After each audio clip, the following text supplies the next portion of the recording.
Hello everybody and welcome to another international Nail Talk live show. And today it's not about nail art, it's not about nails, it's not about modern element. No, it's about my main guest tonight, the main man of magnetic, Jaap Steeman. Jaap, you are my guest because you are the architect of magnetic nail design and you're going to take us through magnetic nail design. Yeah, of course, I'm the architect of magnetic nail design.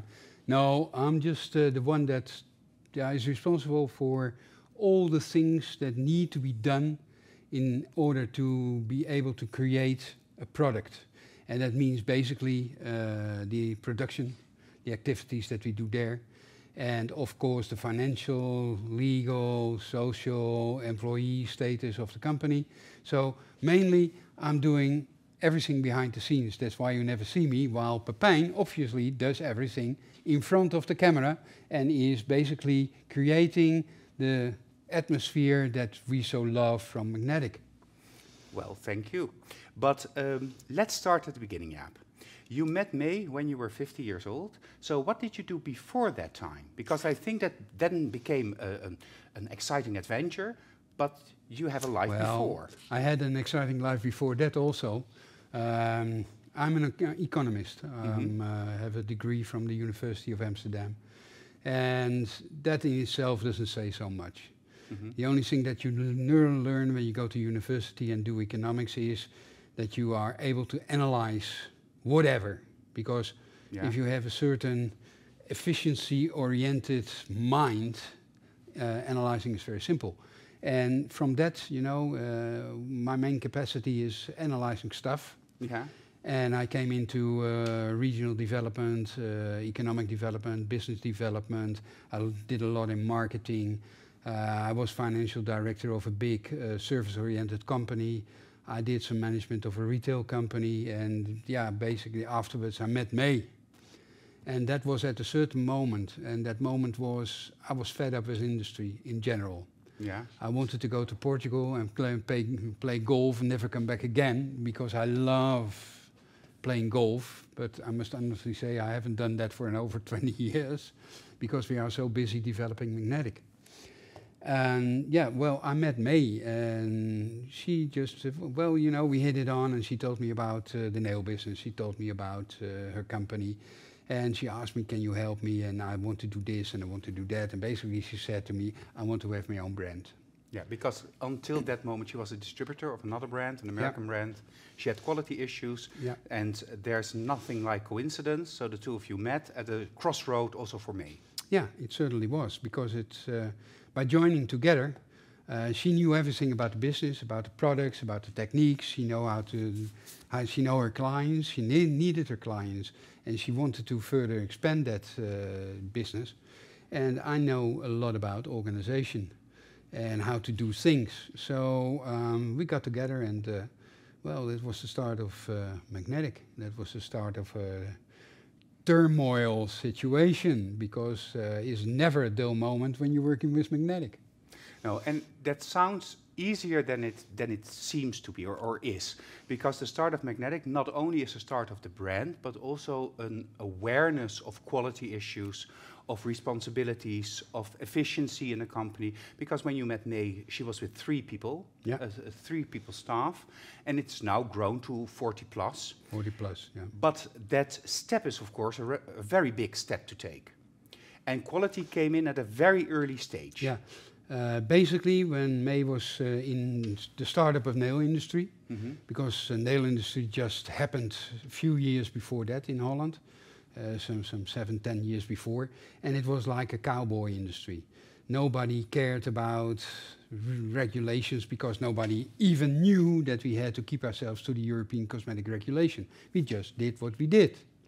And then at a certain moment, the government came along and said, hey guys, what are you doing here? And then we got the quality issues because it was about labeling, it was about the ingredient listing, it was about what does the ingredients do, are they allowed, are they not allowed, are they allowed in certain percentages when you develop your product. So we really had to start all over again and look at the products that we had, and sometimes we had to redevelop them because we had a mix which was basically not allowed. So, and you know, I'm not a chemist. No. So basically I understood the problems, but I couldn't solve the problems. So we got into contact with Marga, our chemist, and she helped us develop the brand from a legal point of view and a chemical point of view. But I further developed the company by creating, let's say, an organizational model. I started doing production. I started to upgrade the labeling, the marketing. And May was just giving classes, getting people in, getting distributors in. So we slowly grew the business. So let's paint the landscape a little bit. We're talking about the second half of the 90s. Yeah. And nothing was arranged in Europe. There was not even a European cosmetic directive. It was all country governed. Yeah, and in basic it was, but there was already the basis of European cosmetic regulation. yeah, it was building at that moment. Building it. It was. And there were also no predecessors in the market. May In and you our were the market. first to step in with a brand for nails in the Netherlands. Yeah. So basically there was no history. No. So we had to find it out ourselves. And luckily we could combine it with the know-how of Marga, my know-how, May's know-how. Yeah, you know, got staff in that is also bringing in their own ideas. So basically, yeah, it was slowly growing. And it was turmoil. It was chaos at a certain moment because we had to change so much. Mm-hmm. But when you finally understand what you have to change goes quicker and quicker and quicker. And that's why we could develop ourselves in short time to a professionalized organization in nail industry, still with just a limited number of staff. Yeah, a professional organization. It didn't start really professional, of course, because the first product you and May developed was a standard gel, and the filling of that standard gel was quite a hassle. May has always been a gel person, and gels, you know, everybody knows it. They're sticky, they're not so simple, and they have a lot of differences in the liquidity, the viscosity. So yeah, we had to find ways to fill. But the point is, if you want to fill them in a jar, you need that jar. And if you need that jar, you need something around it which says, this is the name, this is the brand, but also these are the risk and safety sensitives, or these are the ingredients. So basically, you know, the moment you say, I want to develop my own brand, you either close the door or you step in and you go for a hurricane of problems. And that's what we did. And every product had to be developed. You know, it's not so simple. It's not only a jar. It's also a cap. And you want to have some identity on your cap. So, you know, you have to develop and think of something and create a logo and show the world that you're magnetic. And of course then you have to add the instructions for use. But it also says the ingredients. And in the European community, it says that you have to say that this is a standard gel in 27 languages. Mm-hmm. Basically, a gel for nail industry, if you take it in Romanian, it sounds completely different when you do it in German or in English. Mm-hmm. So it gets, and this is then for a bottle only. This is what goes into our bottle boxes. You know, fold it out yourself and see two sides, small letters and very thin paper because it had to fit. And all those kind of things you had to think of. So we were really developing the concept from zero. Yeah, of course we will talk more about the image of magnetic and what it all involves to have an image and to put it in the market, to position it. But let's go back to the production facility. Mm-hmm. You started with a special type of pumping. Yeah, well, you know, you have to pump it because you can't just take a spoon and put it in because it won't flow. So some gels, if you want to fill them, you have to heat them. Yeah. So what we had is a ratio, a heater, and we put in a pump which normally is used to pump in the fish and chip shop for the mayonnaise. So we put the gel in there, we heated it, and then one was pumping and the other was just putting the gels on there, and the one was full, and the other was a little bit less full, and it was really, you know, the more warm he got, it flows, and it was really a little bit crazy. And so we filled our first gel that way. But in a certain moment, you can fill 10, you can fill 20, you can fill 30 gel jars, or maybe 50, maybe even, if you do it right, 100. But then at a certain moment, you start thinking, there should be a better way. Yeah. And that better way, obviously, is a machine.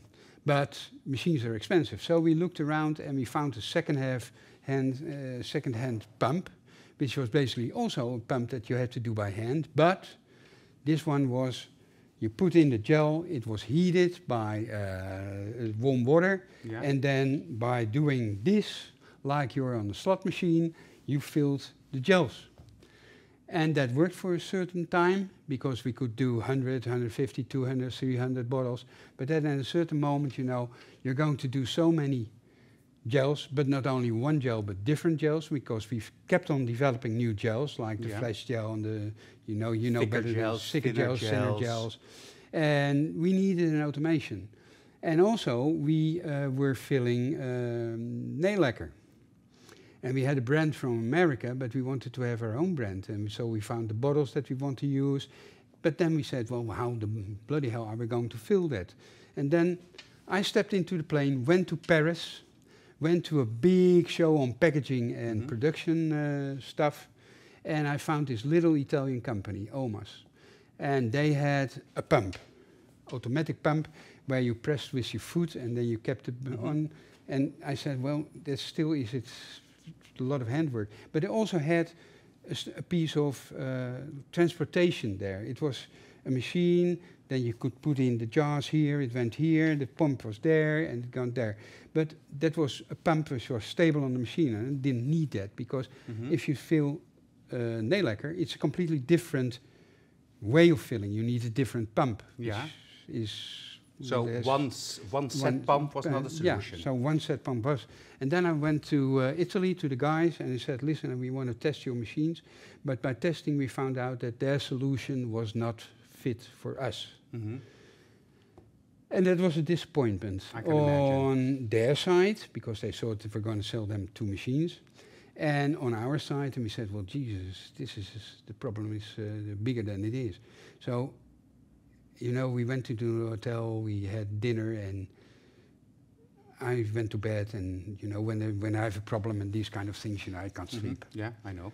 And because sometimes in the middle of the night I send you an email. And most of the time that means that I found a solution. And in this time also, I found a solution. I said, well, you know, I've seen all those machines in their company, and I need this for transportation. I need this pump for the nail polish. I need this pump for...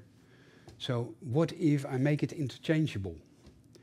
And make it so that you can shove the machine under and the pump is in, and with a little hose and some just for the viewers at home, that was a totally new idea. Yeah, it was a new idea. So it came to you at night, and you, because I just have to paint you the picture, because it sounds very normal as he paints it, but I've been there when you spoke with Carlo, and that was 2 friends talking about the past, but Jaap went in and he saw there that little part, and over there another little part, and over there another little part. You assembled it in your head, and then you went to their company the next day. And the next morning I said, hey, Carlo, I've got the solution. And we're going to do it this way, with this pump, and this way, and he said, yeah. I said, this is the only way we can do it. It's flexible, it makes the machinery that we have multi-usable. And he was saying, yeah, that's smart. And I said, well, what do you think it will cost? And he started calculating, and he came out with an amount. I said, no, Carlo, I'm going to do that, because this part is this part is that part is that, and it may cost that much. Well, no, that can't be. I said, well, you don't, we're going to development costs, and I've got to draw it all. I said, you don't have to draw it, because that machine, you already have the drawings. That machine, you already have the drawings. And you don't have to reuse. We just have to find a slim way, smart way to get those two machines interchangeable. Mm-hmm. And we went back and he said, well, I'm going to think about it. And I said, we're going to think about it too. And 1 week later he said, you're right. This is the price and this is the way we're going to do it. And that was the machine that we, for the first time, he came with us, with the team to install it. And we went to the Chinese to eat. And Chinese restaurant. Yeah, the Chinese restaurant. And, you know, since then we are basically friends. And it's not the first machine that I developed together with them, but there is another pump that I'll speak about later. So basically, we made our own automated system there. And it still worked for many, many years. And the machine is still there, but now in a different version. Yeah, that's why I call Jaap the architect of magnetic nail design, even though he doesn't really like me to do that. But you assembled everything from parts and created a whole line. And that's what we're going to talk about today. The image of magnetic is, of course, determined by the first products that we had, the gels. And we redeveloped the gels in look and in feel and in image. So let's have a look at the gels by magnetic.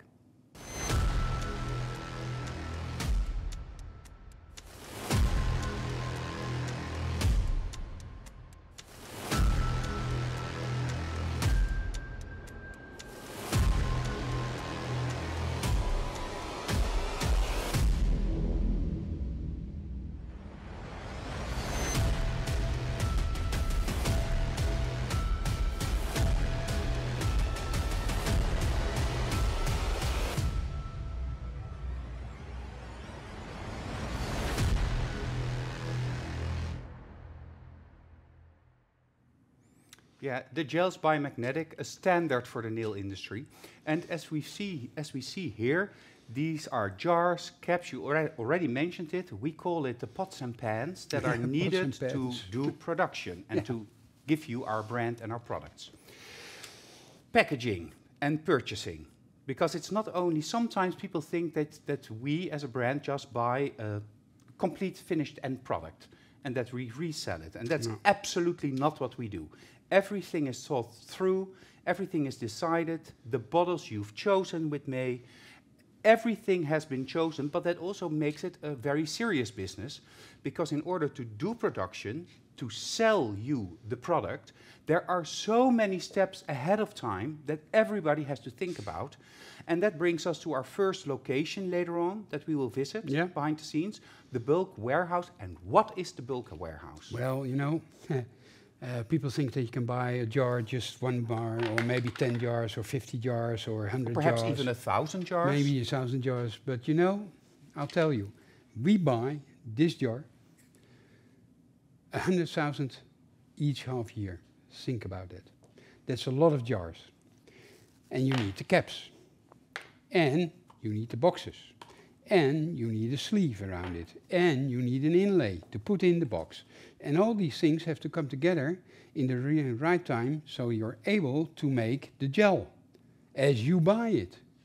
So basically, purchasing is the heart of what we do in production. If we have the products, we can do it. We can produce it. That's not a problem. But before that, we need to have all these parts in-house. And that is what May started out doing, what now Kobe is doing, supported by Natalie, who is our logistic manager. Yeah, well, also bottles. Don't think that we buy them 50 pieces or 100 pieces, 1,000 pieces, 10,000 pieces. We buy about, how many? 250,000 bottles each half year. They come in boxes. These boxes are on pallets. You know how many pallets we get when we get these little black 12, 15 pallets. And they all have to be on the floor because a pallet with bottles is very heavy. Yeah, and what I want to clarify is that even if you have the jar and the lid, or the bottle and the cap, that is not a joint purchase. No. So it's all separate. You buy the lids, you buy the jars, you buy the bottles, you buy the caps. Everything is a separate purchasing movement. Yeah. And then it all has to come into the warehouse, and there it has to be stored and then be used, of course. Yeah. And the problem there is that you can't do this without a computer system. So right from the start, when I met May, I said, we need a computer system. But she said, well, you know, I do the bookkeeping on this and I do this and that. I said, well, you know, that doesn't work anymore. We need to start with a program that gives us logistical opportunities so that we can do purchasing and production and still be able to track where everything is. And so we started out with Multiverse of Unit 4. Now, that was a good program. We really developed it into all the corners of the program. We basically used everything. But at a certain moment, we said, well, you know, it's not enough because we want to be able to scan. Because otherwise we have the lists and you have to put them in. And when you scan, it's beep, beep, beep, beep, and it goes through the program and everything is settled.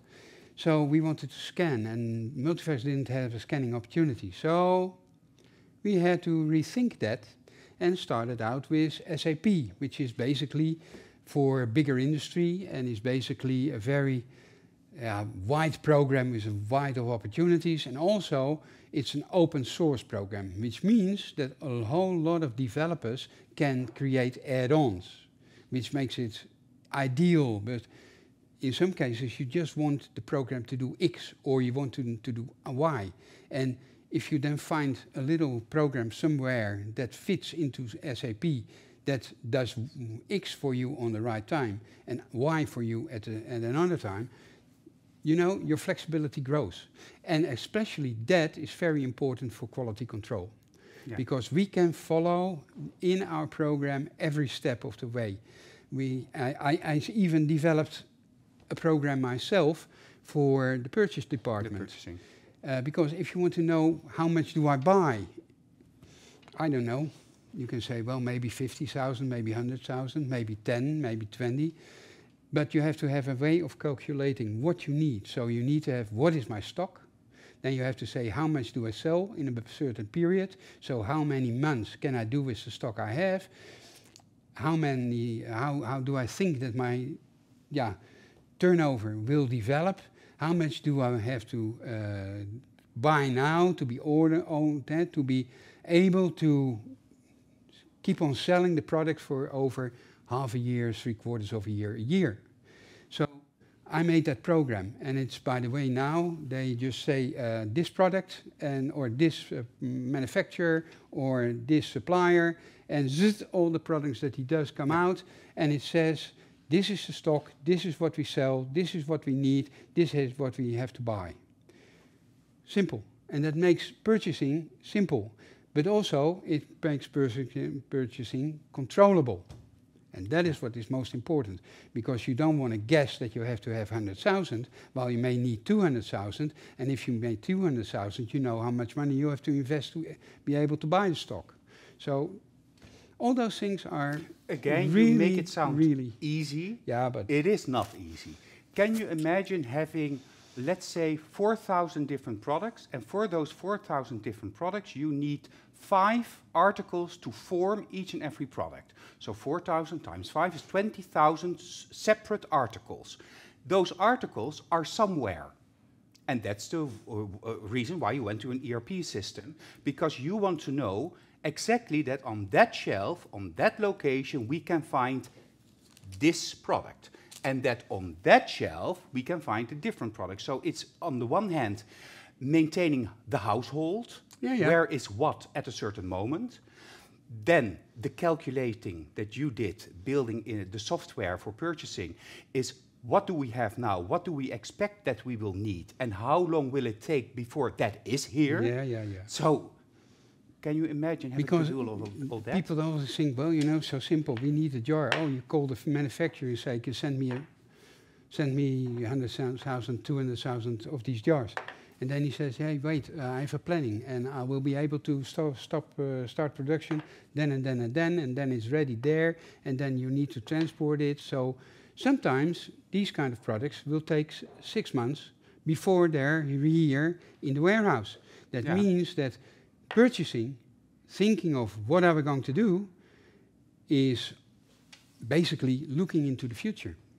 Yeah, but also at the same time making sure that on the way to the future we are still able to fill and to do production and to have the product and that you can use the product. Yeah, because we hate out of stocks, and you also hate out of stocks. because you want your product to be there in the time that you need it.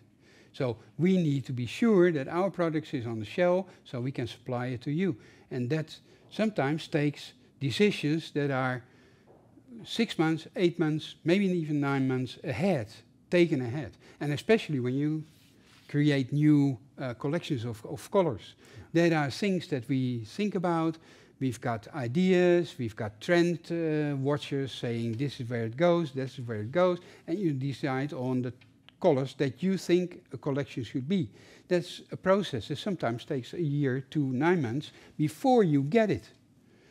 And that also means that we have to invest a lot in stock.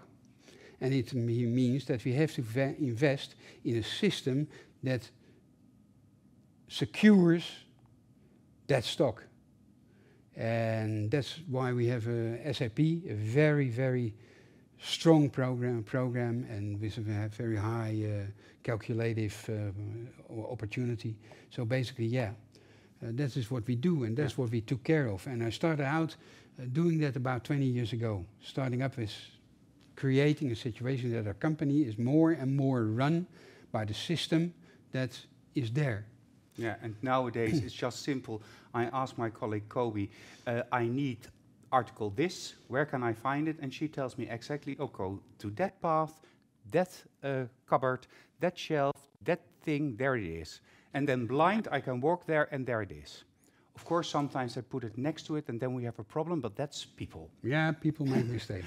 Let's have a look, Jaap, at that bulk warehouse. So this is where all the pots and pans are. So Jaap, what are we going to do today? Well, you asked me to give you a few behind the scenes, and that's what we're going to do today. I'm going to show you how we produce our products, the magnetic products. And to start with, you know, I have to tell you about what we need. Yeah, and where we are, because this is a very immense space. What is this? Now, this is our bulk warehouse. These are the incoming goods. And basically, what you find here are stock of products that we buy in big quantities, like files, but also the bottles, the jars, everything we need for production. So everything that needs a package. To create the product that we make, we have to import it. We have to take care that we always have stock. So basically, just to give you an idea, we buy about 250,000 bottles each half year, about 120,000 jars each half year. And we have to stock that because you don't produce 120 bottles or whatever in one day. So we have a warehouse where we stock, for instance here, these are the black bottles that we use for the gel polish bottles. You see, if you count them down, it's about 10, 12 pallets. That means that they are heavy, so they have to be on the ground. So because every time, glass. Yeah, it's glass. And here we have also the bottles. And a little bit higher up, you'll find jars. And the higher up we go, the lighter the pallet is. Yeah, and so you know, we have a special guy to work with the machines, with the heft trucks. And they take up the pallets and they put them down. They register where they are so that we always can find where our stock is. But imagine 250 jars, 250 bottles each half year. It's huge. And you have to stock them. But also the finished products. For instance, here, you know, these are finished products. In the boxes, I can't show it because it's... Well, I can perhaps show it a little bit. Yeah, show it a little bit. They're what we see, MOQs. That's what we sell to our distributors. And of course, we don't sell them in one day, so we have to stock them. So here you'll find the goods that we have to in stock to be able to produce or to sell to our distributors and to the clients in Holland. Yeah, well, it's huge. Yeah, you can say that. Well, it's always overwhelming to see. You know, every time that I come, and I don't be here, I'm not here every day. You're doing a fantastic job, so, You know, I'm sort of the project manager. When there's a project, I'm coming around. But yeah, it's still imposing. It's really interesting to see what is there, what's happening there, and well, you know, I'm really moved every time that I'm there. Yeah, I've seen it grow, of course, also in the last 12, 14 years. What I also saw developing or come into magnetic nail design has something to do with safety, with personal hygiene, with a quality assurance, and that is the GMP. Yeah. Can you explain to us what this is? This is a certificate? It says good manufacturing practices for cosmetic industry. It basically says that we're doing the things all right, meaning we follow the rules, every product is well administered, it's used in the correct way, we produce in a correct way, we produce hygienic, we take care of all the notifications, we take care of whatever is needed to be able to, when something goes wrong, find where it went wrong. So everything is really put into the computer system, and if something has to be tracked, we can. So that is what basically good manufacturing product traceability means. Yeah, traceability of the product, most important. Something, because if worse comes to worse, if somewhere in Slovenia somebody has a certain reaction to a product, then by taking the jar and looking at the batch code, and we'll see the batch code a little bit later, we can completely look back into the system to find out what was filled, when was it filled, by whom it was filled, were there any discrepancies. That's all in the product and in the system. And safety is also an important part of the ISO 22760. Because basically, of course, it's next to the European cosmetic regulation and next to the fact that you have to apply the GMP rules, you also have the fire department that says you have to stock your products in special vaults when they're flammable. So yes, we have vaults for flammable products, less and less products that are flammable, but still we have them in special vaults. And maybe we can show it because we have a little clip on that. We have 4 of those vaults, eh? We have 4 of those vaults, two in the main building and 2 in the bulk warehouse. Yeah.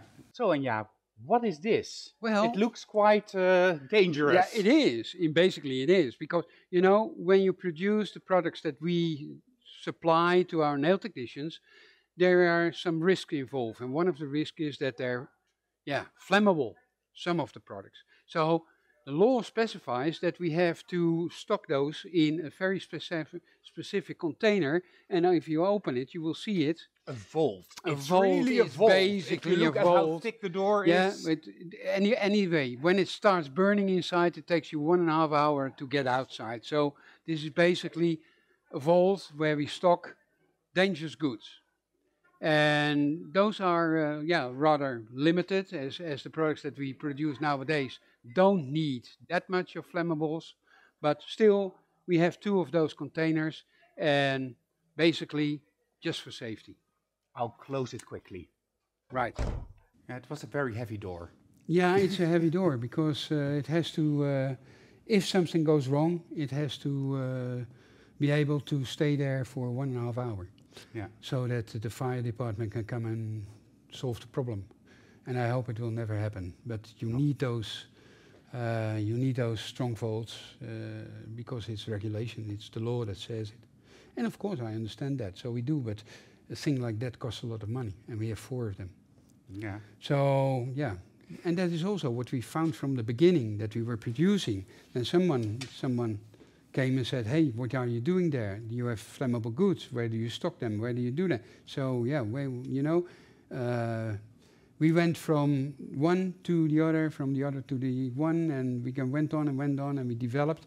And, we came where we are now. Yeah, so this is all what we call dirty that's still the dirty. What's the correct word? Well, because we have a difference between clean and dirty. Yeah. That has to do with GMP.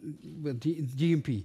The production department, there where we produce the goods and where the gels and the other products are in the open, not closed in jars and whatever, but in the open and being used while produced, then you have to be on a very specific hygienic. And the cosmetic regulation obviously thinks about creams that you put on your face, and so they have to be completely safe.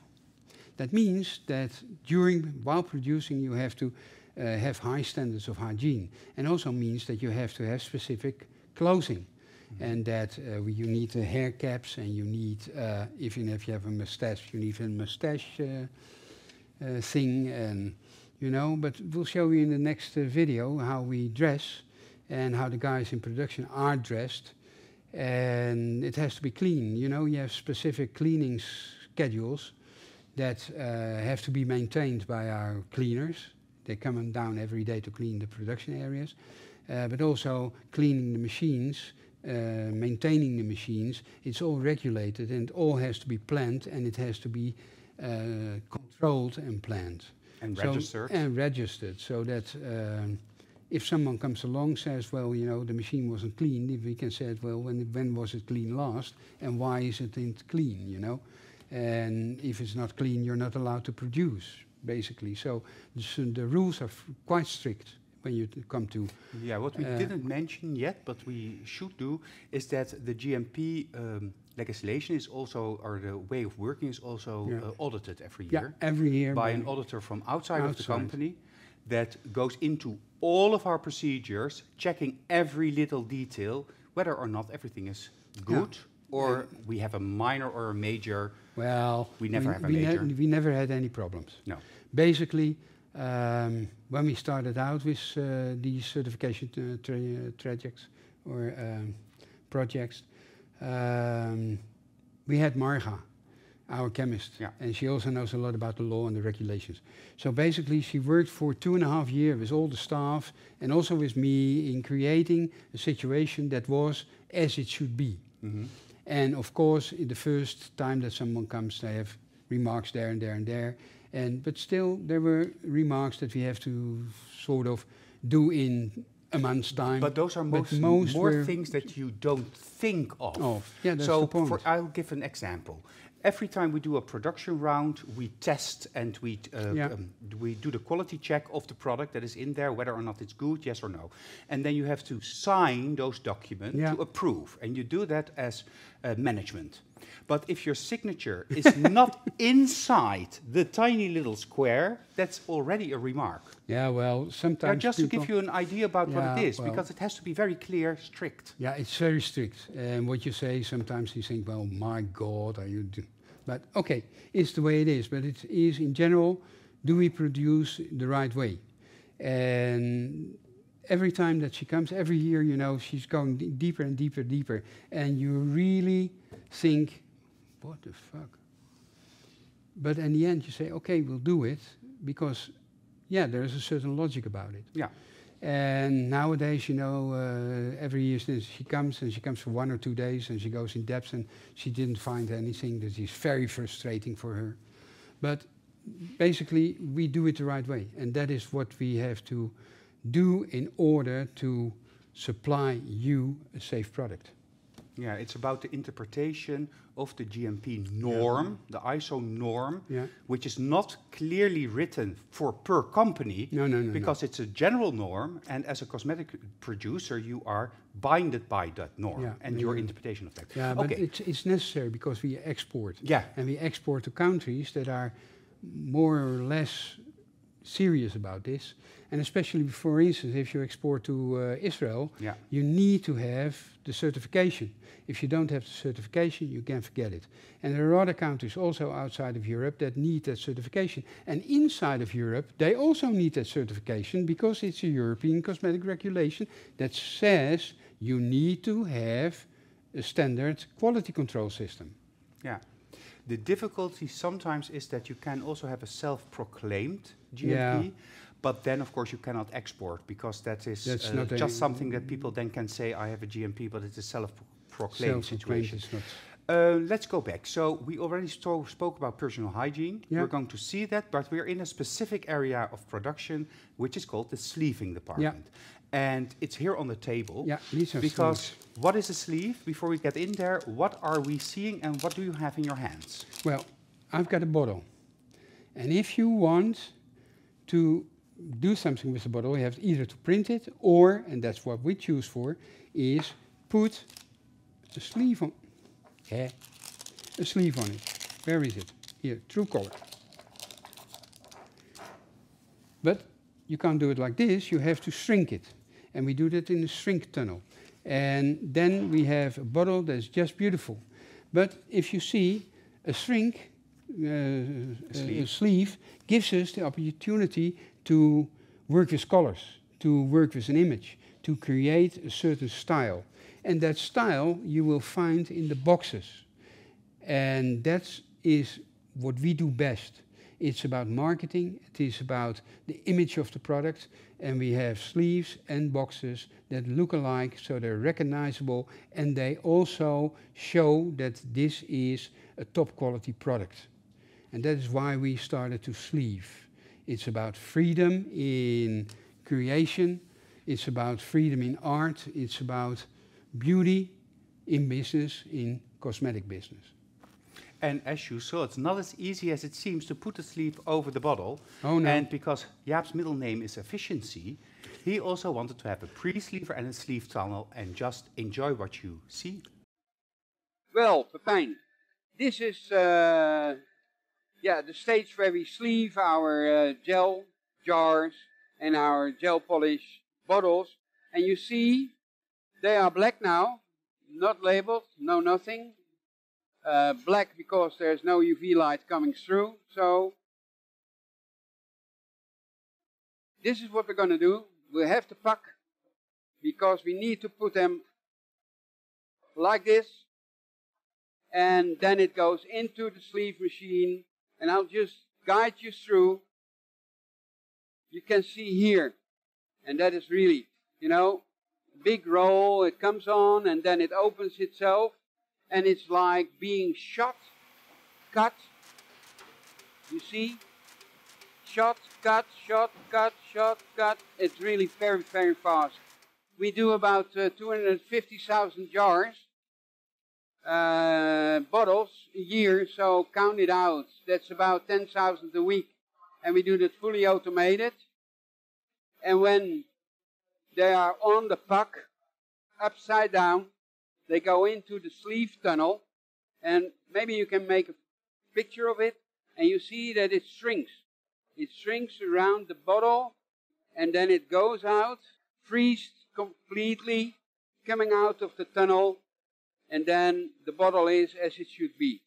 Pepijn is showing that, getting it off, and then he tests, controls, looks at every bottle, whether the bottle is okay. And if the bottle is okay, sleeved well, as it should be, this is May's choice, then we get it into the boxes and we're ready to fill the gel polish in the sleeved bottles. Well, simple process, but very, very necessary because sleeving gives us ultimate freedom in design. And we'll show you that somewhat later. So, this is how it works, but then of course how it looks when we do a commercial. Oh, yeah. I think the best example, or you've thought the best example, is the blush commercial of the bottles. Yeah, just show the bottle in a different shape. It's the basis of that bottle is white, and the sleeves are also in the colors that we made the blushes with. And a different cap, because normally, you know, we have the silver cap, but in this situation, we use a wooden cap, and it looks really cosmetic. It looks a little bit more in what we suggested the blushes to be. So, shoot it up.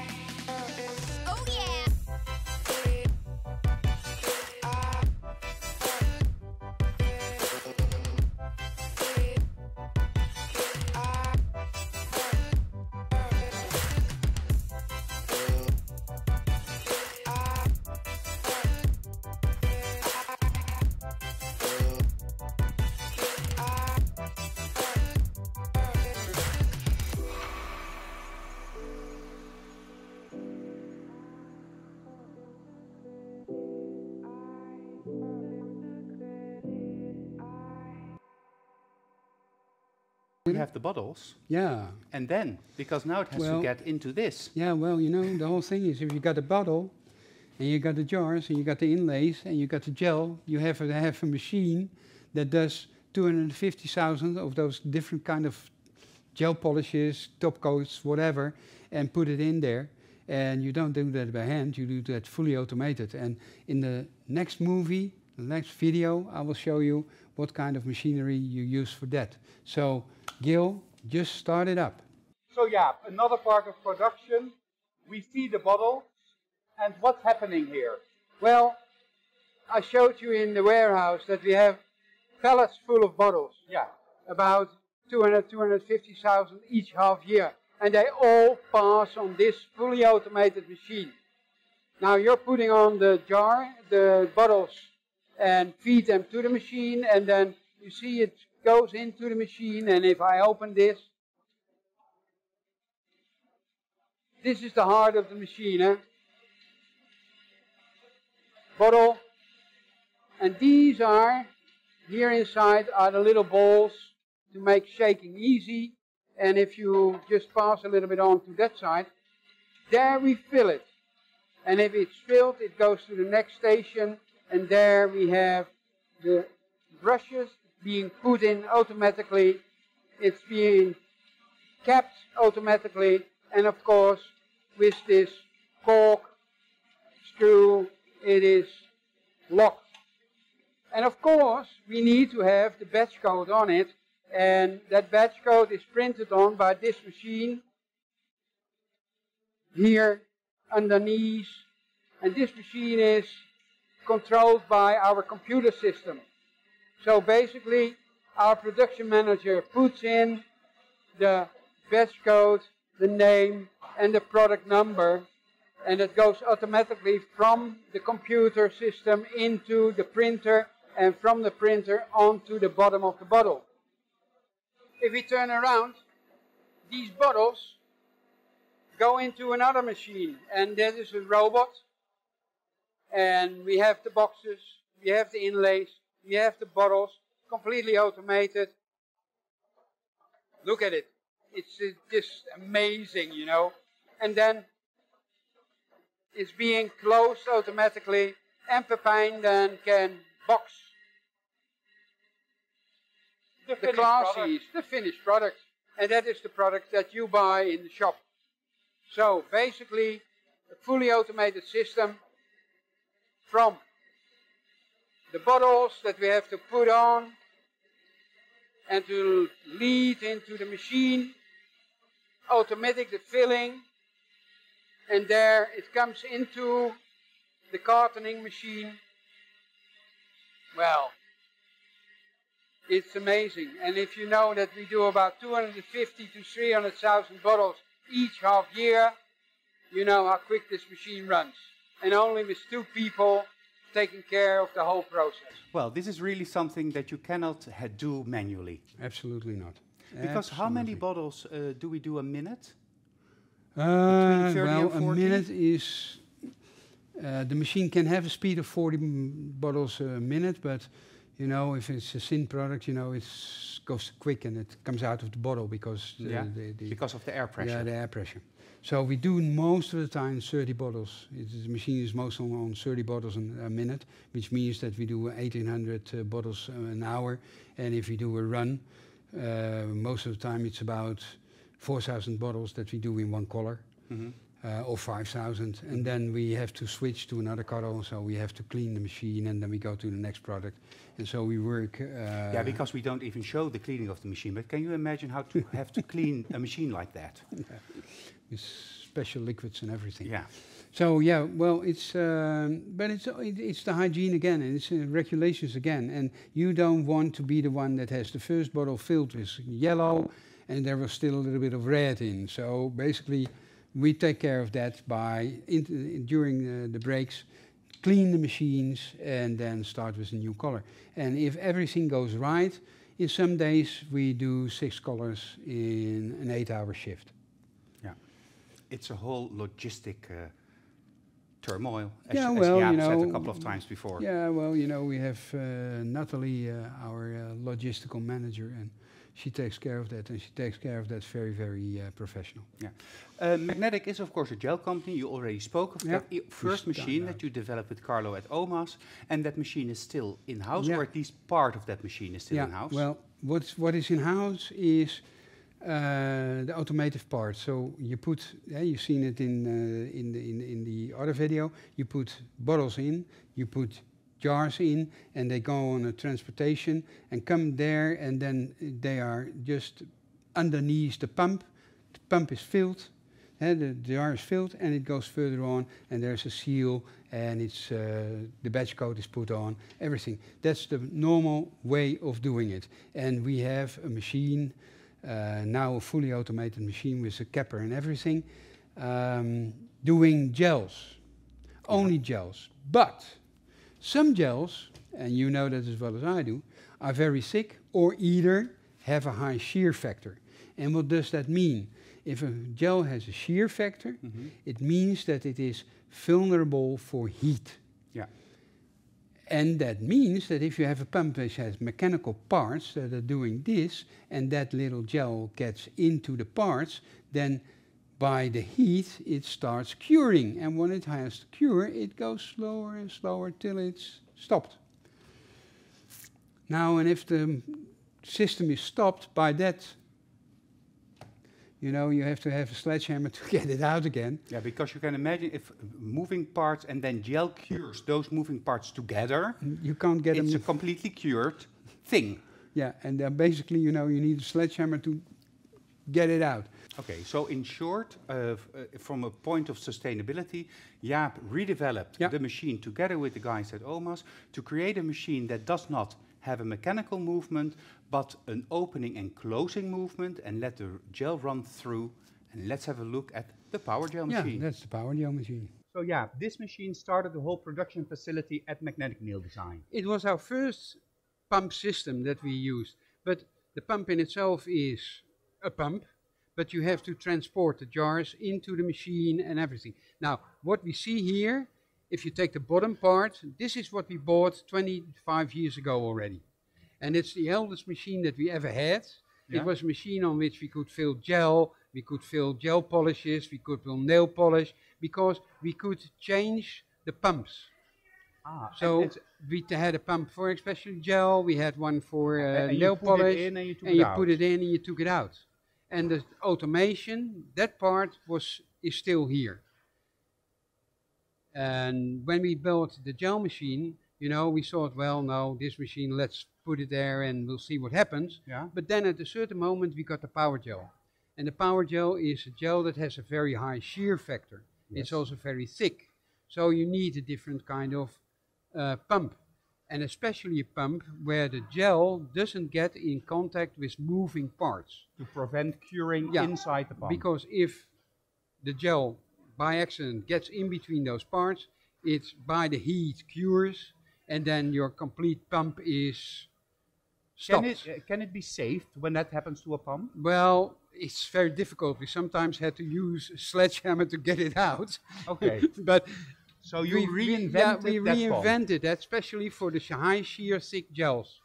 And this is a pump where we have two valves which are non-moving. They're just like the garden hose. Yeah. If you want it to stop, you do it like this, and the water stops. You open it, and it goes again, and you stop it. And what happens here is that the first valve opens, and the second valve is closed. So it sinks from here. Yeah, and you need a specific amount of gel in there to be able to fill it. Yes, of so course. That you determine by opening, closing, opening, closing, opening, closing. Okay. So this is a system where we heat up and we fill without any moving parts. By air pressure. By air pressure. Heated product. Yeah.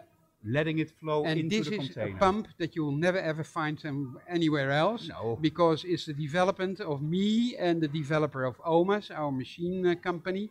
And it took quite some time to get it right, but this is really unique. We can fill any thick gel, any gel with a high shear factor. Could you fill everything with this machine? Basically you could, but when you take a very thin gel, then you might have a problem by dosing.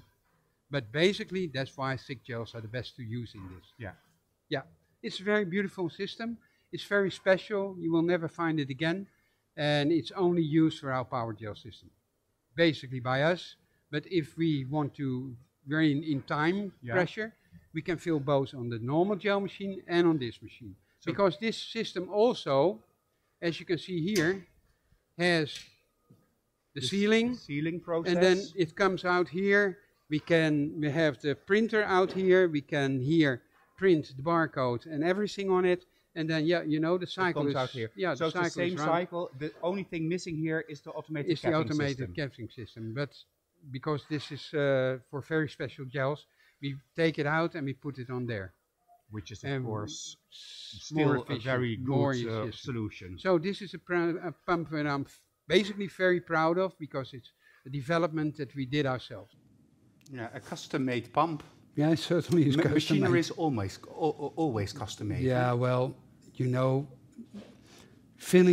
using pumps, filling stations, they're basically always on the same recipe. But you adjust it just to your needs. Yeah. And we have always adjusted all our machines to what we want them to do. And yeah, well, it works for us. Yeah. Yeah. Well, what do we fill on this machine? Power gel, as Jaap mentioned. Have a look. Have a look.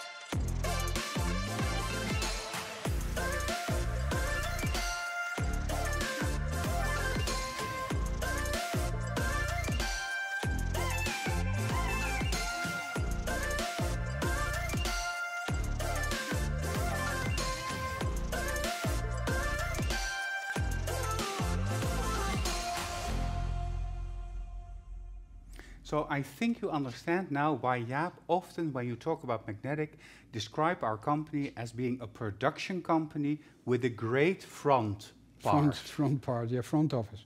Yeah. Basically, you know, we started out, of course, by selling other products from other brands, and that was 25 years ago. But producing your own brands at a certain moment and creating your own image and be in the market as magnetic, then your back part, the back office part, the production side gets more and more important. That has to be correct. That has to be without any problems, always running. And then you have to create the image, and the image is the front. And we created a beautiful front by doing the Facebook shows and the way we present our product, commercials and everything. Nobody can do that, because also we have an art studio where we have 4 people working, where we can do what we do now, taking a video, and we can do that every day, and nobody else can. And that is because we think that serving our clients is the most important issue, because if you know how to work with our product, how to use our products, then you can work with it, get a good result, and you're sure that you have a product that comes from a company that is reliable, sustainable, and that will offer you the best of choice. Yeah, and best of choice. We have many choices also when it comes to traditional gels. Certainly. Because we have a lot of different traditional gels, and the gel machine has one of the most recent additions to it, an automated capper. And what that is, you will see in the next part of production. So yeah, here we are at the gel filling station, and filling gel is not as easy as it may seem. No, it certainly is not. The problem of gel is that the viscosity is different. Yeah. Every gel has its own viscosity. It means it is thin, it is thick, and when a gel is thin, it flows very easy. Yeah. And when it flows into the jar, and when we start it, we can see it, and it takes a thread, and that thread has to break, and then the jar can go to the next stage. It's like putting honey on something. Yeah. And if you're too fast, it pulls it over the whole plate. Exactly. So you have to wait till the thread is broken. And when it's broken, then it goes to the next stage, and you come to the next jar that you can fill. That means that the thickness of the gel determines how many jars you can fill an hour. Yeah, the speed. The speed is basically, so when Orazio is working with the machine, he is looking at the kind of gel, he is testing the gel to see whether the thread breaks, and then he goes and then he can do 400, 500 jars in an hour. And that's impressive. Yeah, well, you know, you have to be quick with it. So that is basically the critical factor of this machine. And this machine is already 20 years old. And let it roll. Orazio, can you start it up? Guys, this is Orazio, the man that knows everything about the machines. And we start it up now. And we have to bring in the jars. And you see that it goes from stage to stage. And you also see, if the camera takes a good look, that here the thread is breaking. And when it's broken, there it goes, away. And this, of course, is a very easy gel. It's a thin gel. Yeah. So we make quite a good speed. And of course, it is sealed. And from the seal, it goes back to the printer. Because, you know, it's about quality. Now, this is the jar, it's been taken. And then you see down there, there's a printer. It sort of sprays the batch code and the article number. And that is put in this machine. And you can here see the batch code and the article number. But this machine doesn't work by itself. It is being Orazio starts up production by feeding the information to the machine, and then he starts the production, and then the machine starts spraying. And yeah, this is the most recent acquisition to the line? Yeah, this is really a beautiful machine, and you know, 20 years ago we bought that machine, and all those 20 years Orazio has been turning on the caps on the jars by himself. So remember, 400 an hour, 6 hours, 25, and doing this is not good for your system. Now, so we decided to buy a new machine, and this is, basically it saves a lot of hassle. It goes by itself. The jars come in, the caps are on the turntable, being fed into the machine. It's being picked up by the robot, and then it's screwed on by a torque driver. And then it comes out and, you know, ready as it has to go. So basically we invested in this machine this year because it saves a lot of manual labor. And Orazio is very glad with it. He's very proud on it because it saves him a lot of problems. So yeah. An example of efficiency. Yeah, this is efficiency, and also it's quality control. It's far better. We don't have problems. You know, everything is okay. Yeah, that is really efficient, the automated capper, and I think our staff is very happy that you invested in that. Imagine that you're there and you have to do I don't know how many caps a day, and you're doing this all the time. Now, you know, at a certain moment you don't have any feeling there anymore. So basically Orazio, our production manager, he was so glad that finally he just had to put in the jars, put in the gel, and get them into the box. That's it. Yeah. Of course, all of these things are investments that we do. Investments in, for instance, the automated capper is not something that really makes the process faster or more efficient. No, absolutely not. It makes it better for the person that has to do it. Yeah. So we're thinking about our staff and their level of comfort during the work that they do for us. Absolutely. Which is very important. But sustainability is also, of course, very important nowadays. And how can we translate that to magnetic needle design? That's always a problem, because basically if you look at sustainability, you look at, can we use products again and again and again? That's why I developed the power gel pump based on the machinery that we still had. We had that serviced, of course, and maintained. We did the maintenance on that, and so we have now a machine that runs another 15 years without any problems, as long as we do the maintenance every year. Which is very important. We didn't stress that yet. Good maintenance is what makes our machines production last. park last? Every year, for a week, one guy from Italy comes, together with Orazio, who is an Italian too, so they speak the same language, so it works perfect. And they do the maintenance on all our machines. So after that, you know, we can run another year without any problem. And then he comes again, we run again, a year. That is how you save the machines, by taking good care of maintenance, also by cleaning the machines, keeping them clean, keeping them, yeah, well, as they should be. And I don't say that those machines that are 10 years old are still looking like new, but they're looking like quite new, and that is more important. And the inside looks like new. Yeah. But even the cleansing agents that we use to clean the inside of machines, because perhaps you think that there are very harsh chemicals that are needed to clean the gel machines, but actually it's all natural based. Yeah, it's all natural based. It's based on natural acids. Yeah. On the acids of fruits. Yeah, citric acids. Yes, yeah, well, you know it. Yeah. Okay, right. So we do everything to take care that the rest of the problem, the rest products are as clean as possible and as, let's say, less dangerous as possible. And it is all contained and it's put together, and we have a company that picks it up every 3 months and then works it in the correct way, so there is no residue coming into into nature and all those kind of things. We are very precise on that. And that's also a reason why we changed our boxes from plastic to cardboard, let's say paper or cardboard. Anyway, they look great, and also, again, on plastic you can also print.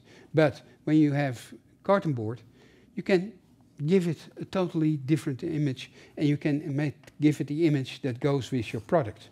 And again, we have the sleeve that we use on the jars that are matching the boxes, and everything looks clean. It looks, as it should be. And also with a healthy footprint. Yeah. Because we try to source everything in Europe. Yeah, nowadays. So preventing flying everything in. Yeah. Well, you know, during COVID, ships didn't go, were not loaded in the Orient and wherever. And we'll have to rethink and said, well, you know, if you had to only a box, let it fly, and paper is heavy, so it costs a lot of money. So we started to look for more European manufacturers, and we found one that makes beautiful boxes. And at the end, you know, it's not even that much expensive, but you have it closer to home. You have it in Europe. It's not coming from China. It's not coming from other countries in the world where you don't think, well, the political stability is not that right. So basically, we have to look for the European manufacturing market for better products, good quality products, so that we're more sustainable. And also, if you know, every company uses a lot of energy. Yeah. The production uses a lot of energy. And what we did is we have a flat roof, so we installed 180 solar panels. 180? 180 solar panels on the rooftop. And we now hardly use any gas anymore, because our heating now is on electricity, and basically we are self-sufficient when it comes to energy. Yeah. And of course we need some gas still, but that is basically very, very low. And of course we're constantly aware of things that we have to improve. We're looking into everything, also together with Marga, because she's really active when it comes to sustainability and how we can be as sustainable as possible, which is a process. Yeah, and you know, searching. It's a continuous process. You always have to look for, you always have to look for the possibilities to do it better.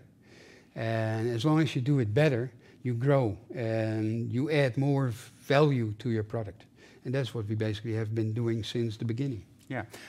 Speaking about doing something better, the latest acquisition is a new MOQ machine, and an MOQ is a minimum order quantity. Jaap will explain in the video exactly what that means. But we did this because the older machine, of course, wasn't as energy sufficient. No, it was absolutely not energy sufficient. And also physically quite hard, because you really had to open and close it. And now it's just like a great machine. A great machine. So let's look at it. So yeah, this is also a quite recent acquisition. Yes. Or a new version of a machine we already had. Let's put it this way. We had a machine that was from the, let's say, the dark ages. It was very labor intensive and it was very problemsome to work with it. So at a certain moment, the girls got fed up with it and we needed to improve the system and also make it more efficient, because the sealing as we do now took a long time then. And now we do, I don't know how many pieces a day, which is really, really beautiful. Yes, of course, I'm not Impressive. as quick as the girls are. No. But what am I doing? So I have here 4 similar products. And we make an MOQ, a minimum order quantity of it. In Holland, of course, our salon owners, they buy 1 piece at a time or 2 pieces at a time, which is easy picking from the warehouse. Yeah. But when we do big orders for our distributors, we need to be more efficient. And you don't want to pick 1, 2, 3, 12, 20 pieces each time, so that you have to count it and do it. So we have an MOQ, a minimum order quantity of 4 or 6, and they order a minimum order quantity, can order 1, can order 2, can order 3, but it means that picking is very simple and quick, so we can handle those orders far more easy than we did in the past. Yeah, and that's why we bought this machine. And as you see, you put in 4 pieces of a gel polish in the similar way, and then you go and it goes on to... And it goes automatically. Automatically, and it comes into the sealing, it's being sealed off, and then it comes into the shrink tunnel where it's being tightened. And you know, that works very handy, and yeah, well, this machine in fact saves us a lot of labor. Cool, huh? And you can see I can work also in production. Yeah, well, you know. Of course, management, we all, sometimes when we are very busy, we all put our white coats on, our hairnets, and we go and help, because sometimes the stress is on, but that is also what makes us a healthy company, of course. We've come to the end of the show, but that doesn't mean that we've come to the end of what you do in Magnetic. Your verbo is, of course, management by exception. And what is your role now? Well,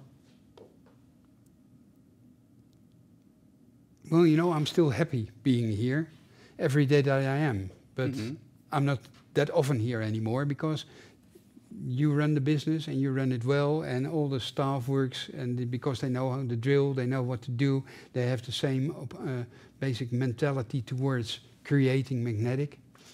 So I don't have to do that much. But you need someone that is still able to look at the future, to look at economic developments, to look at geopolitical elements, that from what's happening in our environment knows where our chances are, where the threats are, and how we can improve ourselves, how we can play a bigger role in the market. And by sitting back and looking at it, you get a better view, you get a broad view. And it's that broad view that I try to tell you. We often are on the phone, or we are in conference, or sit talking, and we're just philosophizing.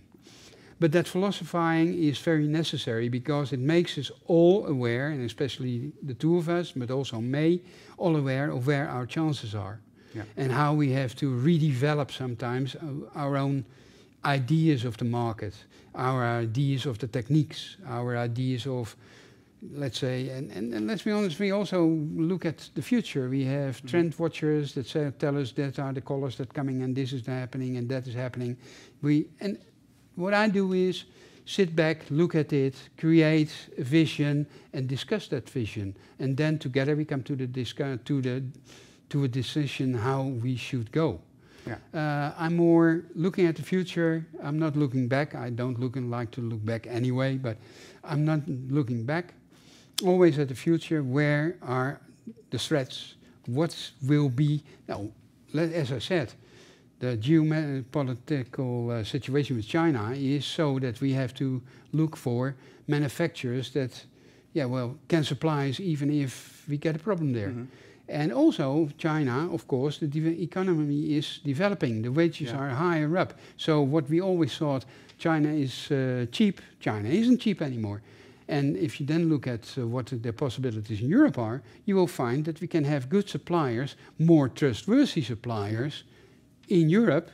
So we change our supplier network, and that is what we do, and that is what basically I try to stimulate. And of course, whenever we need something to be changed, and we call it a project, and then I'm the project manager because I love doing projects.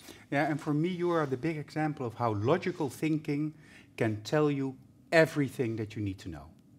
Look at the news, follow what happens in the economy, and then be simply logical. Yeah.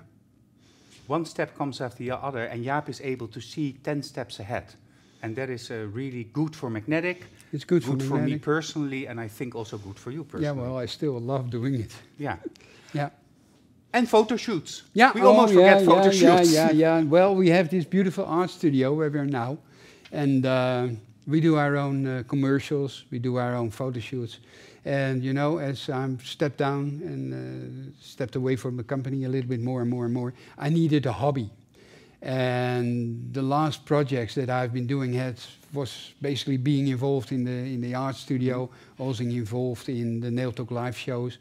And that meant handling cameras, looking at through lenses. And I started, well, you know, in the past when I was young, I loved photography. And nowadays I just bought myself a camera and I'm going into nature, into wildlife, looking at birds, looking at beautiful sceneries. And together with May and the little dogs, we walk. And I'll take my camera, and yeah, I love doing that. So I had, you know, I'm not the type to sit still, as we say, behind the geraniums in Holland, but behind the flowers. I'm the one that has to do something. So I said, I need a hobby. And the hobby basically came from Magnetic. Yeah, well, that's a good way to end this show this evening. Next week, it's all about nails again. And I just forgot what the topic is next week, but you'll find out.